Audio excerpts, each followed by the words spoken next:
किसी कीमत पर भी लोकसभा के अंदर अमृतपाल सिंह को शपथ दिलाई तो एंटी टेररिस्ट फ्रंट इंडिया इस पे न केवल कानूनी कार्रवाई करेगा बल्कि दिल्ली की पार्लियामेंट के बाहर हम प्रदर्शन भी करेंगे। हमने ऐलान दिल्ली में कर दिया है। अपने एंटी टेररिस्ट फ्रंट इंडिया संगठन की तरफ से आप सबका धन्यवाद करता हूं जो बड़े शॉर्ट नोटिस पे आपने हमेशा, आज से नहीं 30 साल से सिलसिला जारी है, आप सबका मैं आभार व्यक्त करता हूं। और सबसे पहले तो हमारी आज की घोषणा प्रेस कॉन्फ्रेंस से पहले जो विश्व हिंदू तख्त का कार्यकारी अध्यक्ष है वो हमने मदन भारद्वाज जी को बनाया, हरियाणा का। अभी जो पिछली इकाई थी वो हमने सारी भंग कर दी स्टेट की और इनको कार्यकारी अध्यक्ष बनाया है मदन भारद्वाज को। वहीं जो आज प्रेस कॉन्फ्रेंस का मुद्दा था, जिस तरह पंजाब के अंदर दो व्यक्ति ऐसे जीते हैं, फरीदकोट और खंडूर साहब से। जो खंडूर साहब से जीता है अमृतपाल सिंह, जिसने पंजाब में जरनैल सिंह भिंडरांवाला जो एक टेररिस्ट था, जिसने दरबार साहब की आड़ में हिंदू सिख भाईचारे को पाड़ पाके जहर घोल के दरबार साहब की आड़ लेके भारतीय सेना के 90 जवानों को और पंजाब पुलिस के अधिकारियों को मौत के घाट उतारा, उसकी मुहिम चलाने वाला अमृतपाल सिंह, जो उसी स्टाइल में जरनैल सिंह भिंडरांवाला की तरह तीर उठा के और उसने पंजाब पुलिस पर हमला किया, वो भी हमला जो है गुरु ग्रंथ साहब की पवित्र हजूरी में सिर पे, जो भीड़ में गुरु ग्रंथ साहब को सिर पे ला लिया ताकि वो जो मर्जी करें और उनके ऊपर अगर कोई अटैक, पुलिस कुछ कार्रवाई करेगी तो धार्मिक भावनाएं भड़काने का मामला बढ़ जाएगा। अमृतपाल सिंह जैसे व्यक्ति का पंजाब से लोकसभा सांसद बनना मतलब पंजाब में फिर आतंकवाद की तरफ इशारा है। वैसे तो जब उसके ऊपर NSA लग गया था, नेशनल सिक्योरिटी एक्ट लग गया था, तो इलेक्शन कमीशन ऑफ इंडिया को उसको परमिशन ही नहीं देनी चाहिए थी चुनाव लड़ने की, क्योंकि कोई भी व्यक्ति, चाहे वो मैं हूं या कोई धर्म है या कोई व्यक्ति है या कोई संस्थान है, वो संविधान से बड़ा नहीं है। और डायरेक्ट अमृतपाल सिंह ने संविधान को गाली दी, संविधान के विरोध किया, संविधान को चुनौती दी, संविधान के खिलाफ, भारतीय तिरंगे के खिलाफ अभियान छेड़ा और पंजाब पुलिस के ऊपर अटैक किया। तो अगर किसी कीमत पर भी लोकसभा के अंदर अमृतपाल सिंह को शपथ दिलाई तो एंटी टेररिस्ट फ्रंट इंडिया इस पे न केवल कानूनी कार्रवाई करेगा बल्कि दिल्ली की पार्लियामेंट के बाहर हम प्रदर्शन भी करेंगे। हमने ऐलान दिल्ली में कर दिया है। ये व्यक्ति एक आतंकवादी है, ISI से इसके संबंध हैं और हमारा एंटी टेररिस्ट फ्रंट इंडिया सबसे पहला ऐसा संगठन था जिसने गवर्नर पंजाब बनवारी लाल पुरोहित को कहा था कि इसके साथ जो हथियारधारी चल रहे हैं वो कौन है, ये ISI का एजेंट है और इसको राष्ट्रद्रोह में गिरफ्तार किया जाए। अंत में अमित शाह को और भगवंत मान को संयुक्त ऑपरेशन करके उसको गिरफ्तार किया, लेकिन डिब्रूगढ़ जेल में बंद इस एक व्यक्ति के खिलाफ जो खालिस्तानी है, मैं तो इसको आतंकवादी कहता हूँ, ये ISI का एजेंट, इसको क्यों इलेक्शन कमीशन ने इजाज़त दी, ये भारत सरकार सोचे।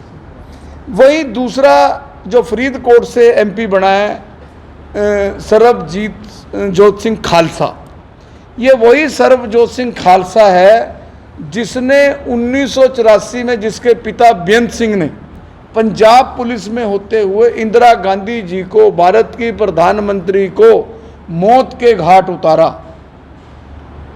ये कौन से ग्रंथ में, कौन से धार्मिक ग्रंथ में, कहाँ, कौन से 10वें गुरु ने, पहली पातशाही ने, गुरु नानक देव जी ने, 9वीं पातशाही ने, गुरु तेग बहादुर जी ने, 10वीं पातशाही गुरु गोबिंद सिंह जी ने, मैं तिलक लगाकर बैठा हूँ, जनेऊ डालकर बैठा हूँ, जो गुरु तेग बहादुर की देन है, उन्होंने कुर्बानी दे दी अपनी शीश की।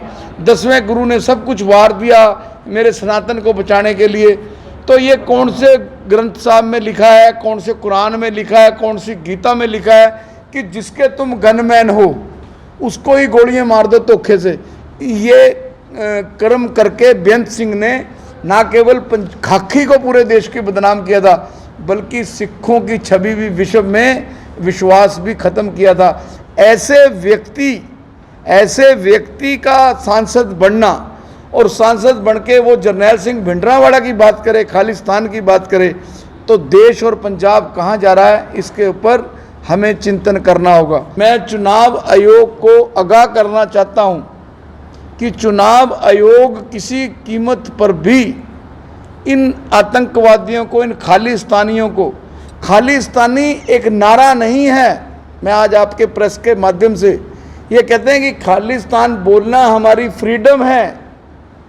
फ्रीडम जो मैं बात कर रहा हूँ ये बोलना फ्रीडम है, ऐसे बोलें, लेकिन खालिस्तान की मूवमेंट चलाने वाले जरनैल सिंह भिंडरांवाला की सोच पे पहरा दे रहे हैं, जिसने 35,000 हिंदुओं को मौत के घाट उतारा, जिनको आज तक 1 रुपया मुआवजा किसी सरकार ने नहीं दिया, ना कांग्रेस ने दिया, ना बीजेपी ने दिया, ना इससे अलावा कोई सरकारें रही। जबकि आज तक ऐसे ऐसे हिंदू परिवार दिल्ली में बैठे हैं जो टेंटों में बैठे हैं। तो ये जो 2 व्यक्ति हैं पूरे देश का माहौल खराब करना चाहते हैं, एंटी टेररिस्ट फ्रंट इंडिया इनको किसी कीमत पर भी पंजाब का माहौल खराब करने नहीं देगी। पंजाब के चीफ मिनिस्टर को भी हम शिकायत दे चुके हैं, शिकायत, और हर साल 6 जून को हिंदुओं की छाती पर पंजाब में तांडव किया जाता है, उन सिखों की छाती पर तांडव किया जाता है जो हिंदू सिख भाईचारे को जोड़ के रखना चाहते हैं। 6 जून को भिंडरांवाले को याद किया जाता है। क्या है भिंडरांवाला? कौन सी सरकार ने भिंडरांवाला को शहीद बनाया? किस सरकार ने? सेंट्रल गवर्नमेंट ने, पंजाब सरकार ने। अगर कोई भिंडरांवाले के खिलाफ बोल दे तो उसके खिलाफ धार्मिक भावनाएं भड़काने का केस दर्ज कर देते हैं। मेरे पर हुआ है, जेल में डाल दिया। गवर्नर हरियाणा ने अनुमति दे दी मेरे खिलाफ केस करने की। कौन इनके साथ लड़ेगा जब वीरेश शांडिल्य जैसे आदमी के कोई जेल में डाल दिया जाता है? तो भारत की सरकार को जरनैल सिंह भिंडरांवाला के खिलाफ जो कार्रवाई करनी चाहिए। जो 6 जून को आए साल भिंडरांवाला की फोटो, सरदार बेअंत सिंह की फोटो, बेअंत सिंह कौन? सरबजोत सिंह खालसा का बाप जिसने इंदिरा गांधी मारी, उसने राज्योवाणा, बलवंत सिंह राज्योवाणा कौन? जो सेंट्रल जेल पटियाला में आतंकवादी। दिलावर सिंह कौन? जिसने सरदार बेअंत सिंह चीफ मिनिस्टर उड़ाया पंजाब में। इनकी फोटोएं लगाकर हिंदू समाज की भावनाओं से पंजाब में खिलवाड़ किया जा रहा है, और उन सिखों की भावनाओं से भी खिलवाड़ किया जा रहा है जो सिख, हिंदू और सिख भाईचारे के प्रतीक हैं। आज भी हमारे हरियाणा के अंदर सबसे बड़ा परिवार का सदस्य है, एक को सिख सजाया जाता है। तीसरी और इम्पोर्टेंट बात, SPG स्पेशल प्रोटेक्ट ग्रुप, ये स्पेशल प्रोटेक्शन ग्रुप जब इंदिरा गांधी और राजीव गांधी की डेथ होगी, टेररिस्टों ने मार दिया, तब ये ग्रुप वजूद में आया था और ये गांधी फैमिली को मिला था। राहुल जी के पास था, सोनिया के पास था, प्रियंका के पास था। एंटी टेररिस्ट फ्रंट इंडिया ने भारत के प्रधानमंत्री, गृह मंत्री और स्पीकर से समय मांग लिया है कि किसी कीमत पर भी जो SPG ग्रुप राहुल गांधी और सोनिया गांधी परिवार का हटाया है वो तुरंत बहाल किया जाए।